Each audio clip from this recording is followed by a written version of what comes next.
Let's go! Bersama buka cakrawala baru, bersama bangun daerah, bersama membangun bangsa.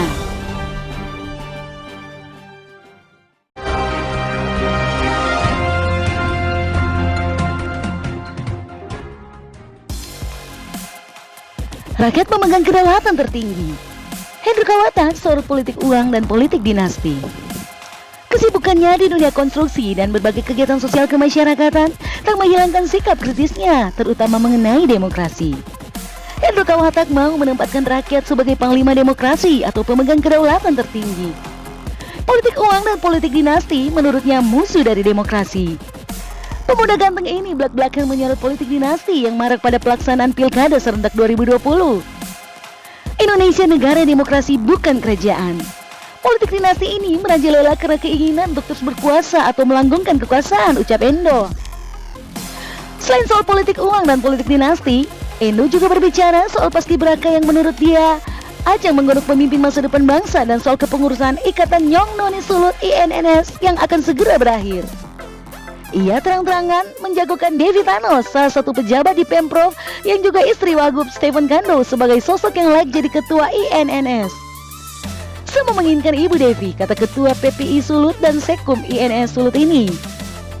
Selengkapnya dalam wawancara eksklusif dengan Alex Go dan MMC TV. Alex Go di channel Alexander Melise dan MMC TV tayangan eksklusif dengan perspektif berbeda. Sobat semua, jangan lupa nonton, share, like, subscribe, dan bunyikan lonceng notifikasinya ya. Mari bersama membangun daerah. Mari bersama membangun bangsa. Salam sehat dan sukses selalu. Apa kabar semuanya? Semoga selalu dalam keadaan sehat dan bisa beraktivitas dengan baik. Jumpa lagi dengan saya, Alexander Melise, dalam tayangan Alex Go dan MMC TV. Kali ini, saya berada di rumah Ketua Purna Paskibraka Indonesia, mantan Copperboy dan juga mantan Nyong Sulut, laki-laki pasung, laki-laki ganteng, Bung Endo Kawata. Apa kabar, Bung Endo? Baik-baik. Ya, baru-baru sangat sibuk saya lihat ini, Bung Endo, karena tetap mendampingi adik-adik Purna Paskibraka di 17 Agustus. Ya betul. Jadi kemarin kita dalam event tahunan, ya sekaligus dalam rangka untuk menyukseskan pengibaran. Jadi cukup menyita waktu kemarin. Ini masa pandemi sebenarnya, tapi saya lihat maksimal juga penampilan adik-adik PPI. Itu latihannya bagaimana itu, Bung Endo? Ya memang pada waktu masa pandemi kemarin itu yang kita lalui bersama itu memang cukup agak berpengaruh sih di dalam pelaksanaan. Ya, biasanya kita di provinsi itu ada dari 15 kabupaten kota, ya mungkin sekitar 30 putra-putri terbaik yang sudah disaring itu tahun ini hanya dibatasi aja. Dibatasi tinggal jadi 8. Nah, itu karena kita mengingat kita melaksanakan pengibaran itu sesuai dengan protap masa pandemi ini yang dikeluarkan oleh Menseknek. Tapi puji Tuhan semuanya bisa berjalan dengan baik pada pengibaran pagi hari dan pada penurunan bendera parade senja sore hari. PPI ini juga saya lihat ini ajang untuk menggodok calon pemimpin masa depan bangsa. Kalau dalam latihan itu selain mengajarkan soal tata cara pengibaran bendera, soal kedisiplinan, apa saja yang dilatih oleh senior-senior seperti Bung Endo ini? Jadi memang untuk program Paskibraka ini itu adalah merupakan suatu, boleh dikata ini kaderisasi yang paripurna. Nah, karena di mana lewat program Paskibraka ini itu nantinya diharapkan bisa menghasilkan pemuda-pemudi yang kuat secara fisik, teruji secara mental, dan memiliki kemampuan intelektual di atas rata-rata. Nah, sesudah selesai mereka bertugas pada tanggal 17 Agustus, mereka bergabunglah dalam organisasi yang dinamakan Purna Paskibraka. Nah, lewat organisasi inilah bagaimana kami itu bisa menggodok kembali adik-adik yang sudah lewat program Paskibraka itu bisa untuk bersosialisasi kembali ke masyarakat, dan tentunya harapan kami ke depan ya mereka bisa menjadi putra-putri terbaik, bahkan bisa menjadi pemimpin daerah kita. Kalau melihat catatan dan kemudian sejarah juga, saya sudah lihat ada berapa yang sudah jadi kepala dinas dan mungkin sudah ada yang jadi kepala daerah. Ya, kalau berbicara kader-kader paskibraka itu yang duduk dari pemerintah itu banyak. Ya. Kita pernah ada presiden Ibu Megawati Soekarno Putri itu Oh, adalah Ibu Megawati itu pernah paskibraka? ya mantan paskibraka. Baru Ya. juga itu Gubernur Sumut Pak Edi Ramayadi itu mantan juga paskibraka. Wakil Wali Kota Palu Kak Pasya itu juga kader-kader dari paskibraka semua. Jadi kebanyakan mereka juga duduk di instansi kepolisian, ada juga di tentara, ada juga jadi dokter. Banyak kader-kader paskibraka itu yang sudah baik duduk di pemerintahan sampai ke bidang-bidang yang profesional lainnya. Kebetulan kita ini bicara kepemimpinan. Ya. Dan kebetulan tanggal 9 Desember nanti ini kita akan mengadakan pilkada serentak. Ya. Di Manado termasuk Pilgub ada, kemudian ada berapa daerah Ya. akan mengganti kepemimpinan. Bung Endo melihat proses kepemimpinan ini, bagaimana pergantian kepemimpinan di daerah kita ini? Sebenarnya kan kita kembali lagi. Jadi kita ini hidup dalam negara Pancasila yang menjunjung tinggi yang namanya demokrasi. Ya. Kalau namanya demokrasi, pasti itu tujuan demokrasi ya. Pasti ada yang namanya pergantian kan? Ya. Ya memang tentunya harapan kami ke depan itu sebentar pada tanggal 9 Desember itu ada alternatif baru ya, pemikiran baru yang bisa lahir lewat pemilu kada ini. Nah mungkin kalau pemimpin yang selama ini biasa-biasa ya, ke depan kita harus lahirkan pemimpin yang luar biasa agar daerah kita itu bisa lebih maju untuk beradaptasi dalam dunia apa ini ya, katakan digital ya, 4.0, mungkin akan masuk lagi ke 5.0. Nah, tentunya ini butuh pemimpin-pemimpin yang revolusioner serta mampu menjadi penyambung lidah rakyat benar-benar.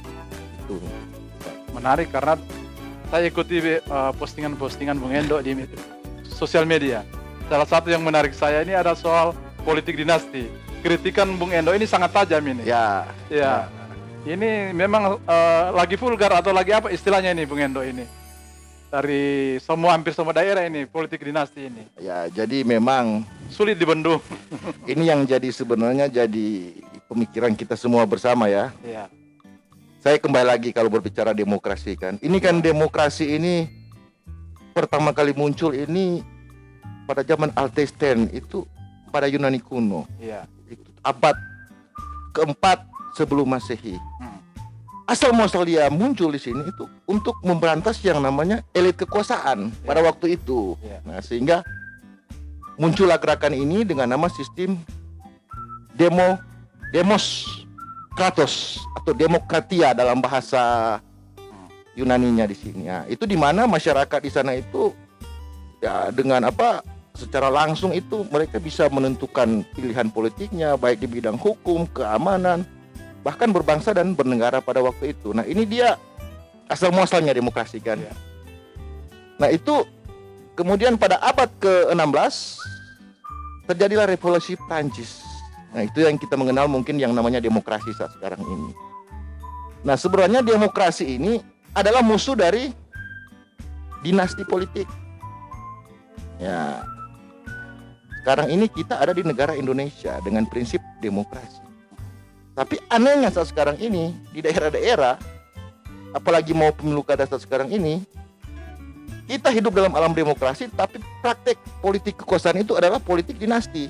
Nah, ini tentunya harus kita cermati bersama. Nah, kita tahu bahwa politik dinasti itu tidak baik, karena pasti ada yang namanya oligarki. Ya. Oligarki kekuasaan totaliter itu akan terjadi. Nah, tentunya kita dengan apa konsep Pancasila ya kan berbeda-beda tapi satu, dengan konsep sila keempat ya kan berbunyi demokrasi. Ya marilah kita sebagai apa ya tentunya kita sebagai masyarakat generasi muda lah, sebagai milenial, mari kita kembali menggunakan akal sehat kita ini pada pemilu sebentar. Mari kita kembalikan berbangsa dan bernegara ini sesuai dengan konsep negara kita itu demokrasi. Nah, sehingga otomatis yang namanya apa tadi politik dinasti ya itu adalah musuh demokrasi. Ya mungkin pemahaman saya seperti itu kira-kira. Politik dinasti musuh demokrasi itu titik Iya. poin yang saya mau ambil. Nah, kalau kita melihat memang ini dia terjadi karena keinginan katakanlah petahana Ya, untuk terus melanggengkan kekuasaan. Karena ya, dia sudah di periode, dia akan ambil keluarganya untuk terus berkuasa. Jadi untuk membendung ini kira-kira bagaimana ini? Jadi kita kembali lagi ke sejarah ini politik dinasti. Sebenarnya ini politik dinasti ini adalah politik yang mendarah daging yang sudah diwariskan oleh nenek moyang kita. Mungkin di Jawa ada yang namanya sistem kerajaan, ya kan? Jadi di mana pengganti berikut yang berkuasa itu harus yang berhubungan darah langsung. Nah, itu yang namanya politik dinasti. Kenapa ini terjadi? Ini karena keserakahan manusia. Sudah enak di kursi, sudah enak dengan fasilitas, sudah enak dengan segala macam yang didapat lewat kekuasaan, sehingga mereka lupa untuk berdiri lagi. Nah, jadi itu jeleknya namanya politik dinasti. Apakah perlu regulasi untuk bisa mengatur itu, membendung politik dinasti? Artinya ada aturan untuk tidak boleh ada politik dinasti misalnya. Ya, memang aturan kita di Indonesia itu berdemokrasi. Sudah banyak sih tokoh-tokoh nasional di sini yang menggaungkan bahayanya politik dinasti. Tapi ternyata praktek-praktek yang terjadi di lapangan itu adalah politik dinasti kan. Ya, semakin merajalela. Semakin merajalela. Nah, tapi saat sekarang ini tentunya kita sebagai generasi muda, mari kita kembali buka pikiran kita, akal sehat kita. Ini saatnya kita melakukan yang namanya revolusi mental. Mari saya mengajak pada generasi yang ada di Sulawesi Utara, yang ada di Kota Manado dan daerah-daerah sekitar. Mari kita lawan yang namanya politik dinasti. Kita lahirkan alternatif-alternatif baru yang berdasarkan pada demokrasi untuk keadilan bersama. Kita tinggalkan itu politik lama menuju kepada era yang sebenarnya. Tapi ada yang mengatakan begini, Bung Endo. Katakanlah misalnya dia meneruskan atau diteruskan oleh keluarganya. Tapi keluarganya punya potensi berbobot. Itu masuk akal, bisa enggak diterima itu? Alasan seperti itu. Ya, kalau pemahaman normatif, namanya mungkin bapaknya, kakaknya, opaknya itu lagi berkuasa, terus anaknya atau apanya mau naik, ya itu sama saja kan dia masuk dalam lingkaran kekuasaan, masuk dalam lingkaran oligarki kekuasaan untuk meneruskan. Lain cerita kalau mungkin bapaknya, adiknya sudah selesai, sudah pensiun, kemudian beberapa saat sesudah itu anaknya meneruskan, ya mungkin itu pemahaman itu akan berbeda. Tapi kan ternyata sekarang yang terjadi di pemahaman publik itu adalah melanjutkan secara kontinu kekuasaan ini. Nah, jadi seperti itu. Karena dukungan sistem misalnya. Iya, karena sistem. Dia bisa diuntungkan misalnya ada ASN yang digerakkan, ada sistem perangkat-perangkat ke bawah, dan itu yang dipakai untuk bisa melanggengkan politik dinasti. Selain sistem itu juga sistem perpolitikan lewat parpol itu sebenarnya sangat mendukung yang namanya dinasti dan oligarki. Lewat parpol mereka bisa mengatur ini calon yang dikeluarkan. Bahkan ada sampai kotak kosong. Nah, ini aneh kan, lucu. Negara berdemokrasi tapi lawan kita kotak kosong. Nah, ini saya rasa ini berdemokrasi yang salah kaprah di Indonesia. Jadi secara normatif mari kita kembalikan saja titik demokrasi itu. Kan inti demokrasi itu adalah apa? Menggulingkan kekuasaan. Inti demokrasi itu apa? Menyampaikan pikiran kita. Tidak boleh disekat dengan tirani oligarki. Nah, itu yang saya prihatin dengan perpolitikan yang ada di Indonesia saat sekarang ini. Beda cerita kalau kita negara monarki kan, sistem kerajaan. Nah, itu memang sudah seperti itu otomatis. Tapi mereka itu pun berdemokrasi itu ada batasnya. Yang oligarki yang kekuasaan silakan ke kerajaan. Tapi sistem pemerintahannya itu lewat Perdana Menteri itu dilaksanakan secara demokrasi. Nah, jadi sekarang ini kan yang jeleknya di Indonesia sekarang ini kita berada pada demokrasi yang tidak langsung. Ada dua sebenarnya dasar demokrasi. Yang pertama demokrasi langsung, yaitu di mana itu masyarakat itu bisa memilih langsung, bisa menentukan hak politiknya, bisa menentukan apa saja, itu yang namanya demokrasi langsung. Tapi yang ada di Indonesia saat sekarang ini dan ya global pada umumnya itu demokrasi tidak langsung. Yaitu kita contoh pada pemilihan caleg kita menggunakan perwakilan. Lewat DPR kan. Nah, baru di kepala daerah kita memilih calon kepala daerah untuk mengaspirasikan tujuanan kita. Nah, ini biasanya ini sistem ini yang bikin salah kaprah. Nah, kebanyakan contoh mungkin kepala daerah, wali kota yang sudah kita harapkan dia akan berbuat baik untuk masyarakat, tapi hanya janji-janji politiknya saja kita terbuai, tapi begitu mereka duduk, Iya, betul. mereka kembali lagi lupa, ya kan? Nah, begitu juga dengan anggota DPR. Ketika berkampanye banyak kecap yang disampaikan, tapi begitu mereka duduk, mereka tiba-tiba tertutup dengan yang namanya sistem di dalam. Nah, sistem ini siapa yang mengendalikan? Yaitu parpol-parpol itu sendiri. Jadi seperti itu. Karena memang parpol juga melanggengkan dinasti ini. Iya. Rata-rata ketua partai politik itu mengkaderkan anaknya atau mengkaderkan adiknya untuk menjadi pengganti dia jadi ketua. Ya. Jadi pembelajaran politik itu seharusnya dari partai politik, tapi yang kita perhatikan sekarang ini parpol tidak memberikan pembelajaran politik yang baik, Bung Endo. Ya, betul. Jadi memang parpol itu tidak memberikan pelajaran politik demokrasi yang baik, pendidikan politik demokrasi yang baik kepada masyarakat. Justru mereka yang mempertontonkan kepada masyarakat sekarang ini adalah bagaimana mengajarkan masyarakat itu untuk mempelajari yang namanya politik oligarki, politik dinasti. Nah, itu yang kita dapat lihat di tayangan-tayangan yang selama ini kami perhatikan. Baru yang kedua juga herannya juga di sini.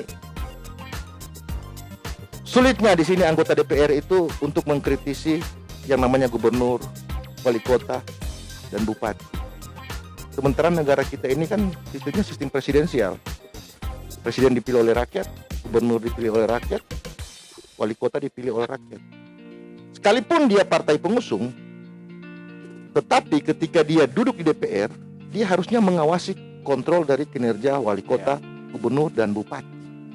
Nah, ini fungsi check and balance itu sebenarnya sudah tidak jalan kalau saya lihat. Jadi apa saja yang diketuk ya iya saja. Jadi semakin parah saja ini sistem demokrasi yang saya lihat selama ini. Kalau melihat pemikiran-pemikiran Bung Endo ini kritis, tajam, visioner, harusnya masuk ke dalam sistem juga Bung Endo biar bisa merubah ini. Ya, untuk sementara Banyak yang mendorong ini Bung Endo maju. Ada 5 tahun depan bisa enggak mau maju ini Bung Endo. Jadi untuk sementara saya ingin di luar sistem juga biar enak Ya. teriak-teriak kan. Tapi kalau di dalam kan lebih enjoy, lebih tahu. Ya.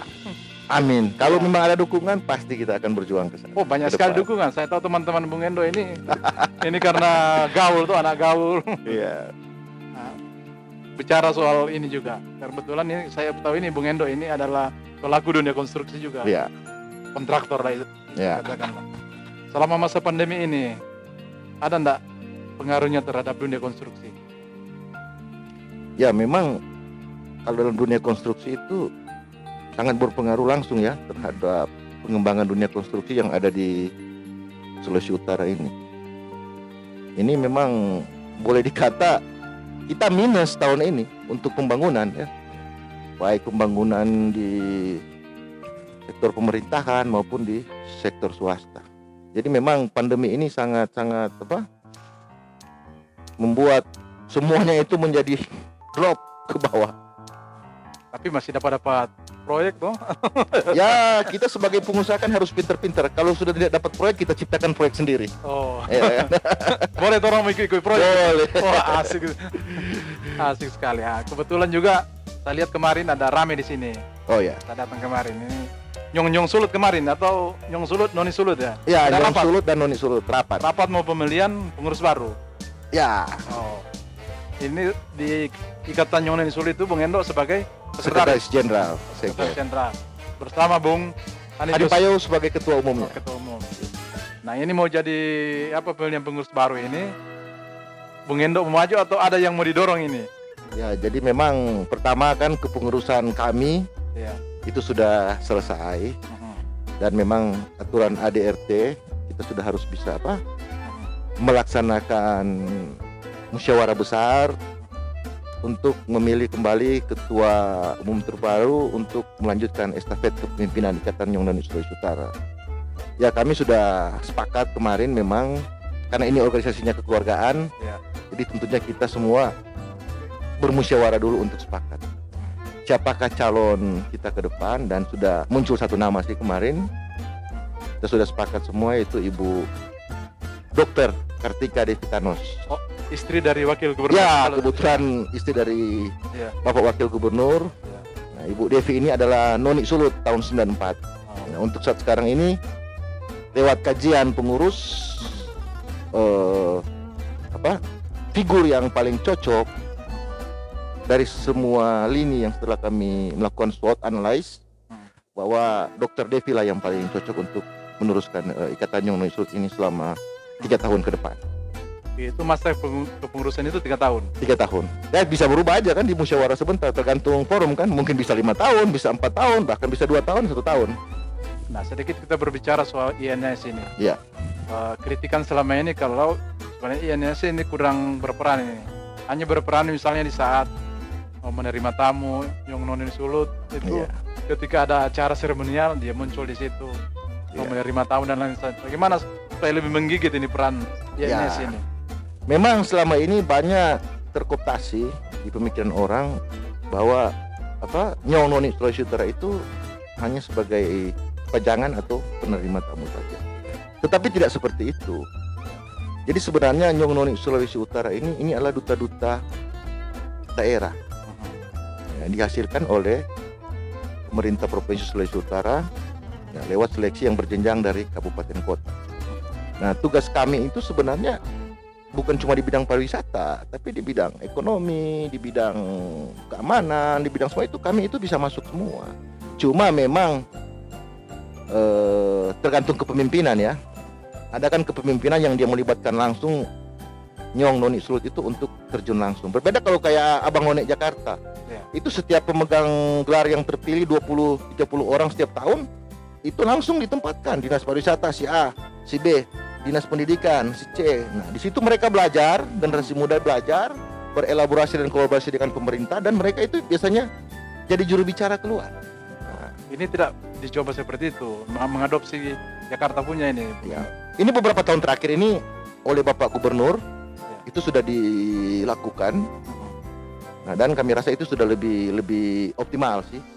Memang sudah dari dulu dilakukan, tapi kan ini tergantung dari dari dinasnya pariwisata sendiri itu ataupun dinas-dinas lain yang membutuhkan.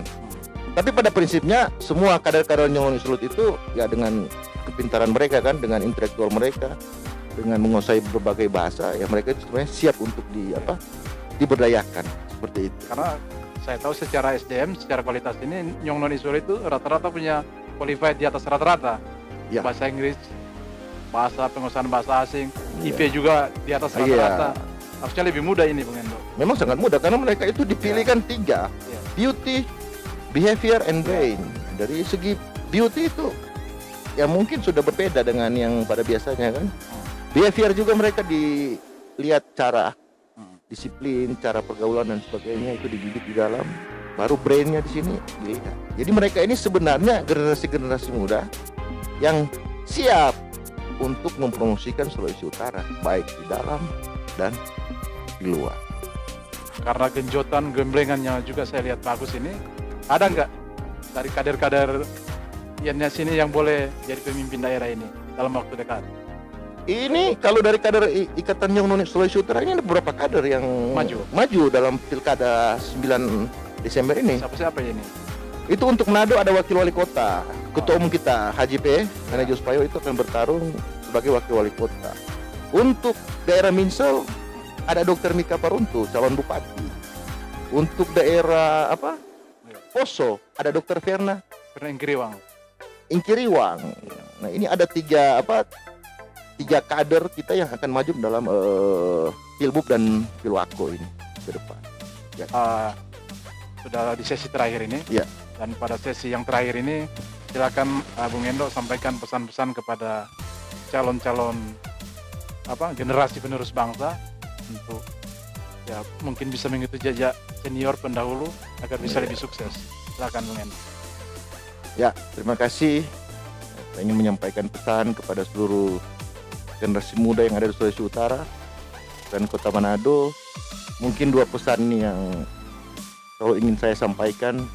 Pertama itu jauhilah yang namanya narkoba. Karena sudah terbukti narkoba itu benar-benar merusak mental dan generasi kita sebagai generasi penerus bangsa. Yang kedua, stop miras. Kenapa stop miras? Ternyata angka kriminalitas yang ada di Sulawesi Utara itu 60% semuanya itu dipicu dari yang namanya miras. Jadi tolong mari kita jaga kesehatan, jaga tubuh kita, jauhi yang namanya narkoba dan yang namanya miras. Mungkin itu saja pesan dari saya, semoga bermanfaat. Jadi jauhi narkoba, jauhi miras. Yes. Itu pesan dari Bung Endo Kawatak, Ketua Purna Paskibraka Indonesia, Sekretaris Ikatan Nyong dan Noni Sulut, dan juga salah satu kontraktor muda yang visioner. Dari Rumah Endo Kawatak, saya Alexander Melese, CEO Indoberita dan MMC Group, pemimpin redaksi MMC TV, Krini Sambur, penasihat Franky Sambur dan Ibu Francisca, menyampaikan tetap berkarya, tetap semangat, mari mengisi kemerdekaan dengan karya-karya yang inovatif untuk bangsa dan daerah kita tercinta. Salam sehat dan sukses selalu. Terima kasih Bung Endo. Terima kasih. Alex Go, bersama buka cakrawala baru, bersama bangun daerah, bersama membangun bangsa.